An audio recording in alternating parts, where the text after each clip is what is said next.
Hiniling ng Department of the Interior and Local Government o DILG na kanselahin ang pasaporte ng negosyanteng si Charlie Atong Ang na itinuturing na most wanted person ng pamahalaan para sa kaso ng mga nawawalang sabongero. Naniniwala naman ang Criminal Investigation and Detection Group o CIDG na nasa bansa pa rin si Ang kahit hindi siya natagpuan sa mahigit 10 lugar na pinuntahan ng mga otoridad. May unang balita si Marisol Abduraman.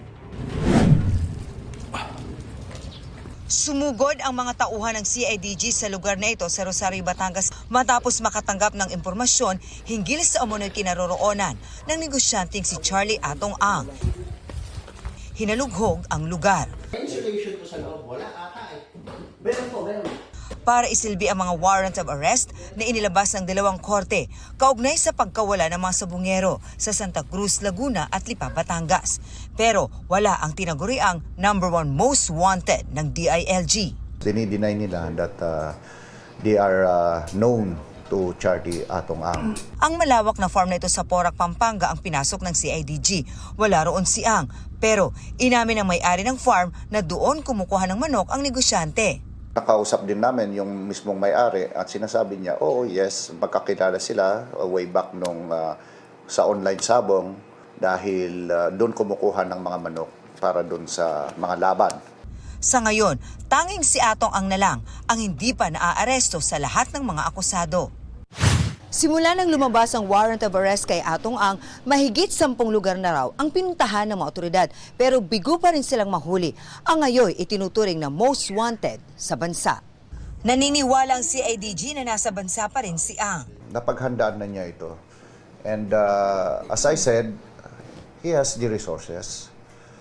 He has circle of friends. He has properties na pwedeng na nagagamit niya para sa kanyang pagtatago. From time to time, nagmo-move siya. Hindi siya tumitigil sa isang lugar. May heightened monitoring tayo on all ports, on lahat ng airport. Bukod sa mga liblib na lugar, may tinitingnan din daw ang CIDG ng mga exclusive subdivision na katutulong daw sa kanilang paghahanap ang mga impormasyon na binibigay sa kanila sa mga hotline number. Sa ngayon daw, 17 text at call na ang kanilang natatanggap hinggil kay Ang. Unknown to them na nakita siya allegedly. Yung may iba doon is nakapag-deliver na ng pagkain, like seafoods, sa bahay niya. Siyempre, a tip is a tip eh. You only establish credibility kung tapos na ang operations. Pero so far sa dalawang ginawa namin kahapon at ngayong umaga, wala kami nakita. Posible bang hilingin ng gobyerno na kansilahin yung kanyang pasaporte? Kasama na yan, request na namin sa DOJ at DFA yan. It should come, malapit yan. Ito ang unang balita. Marisol Abduraman para sa GMA Integrated News.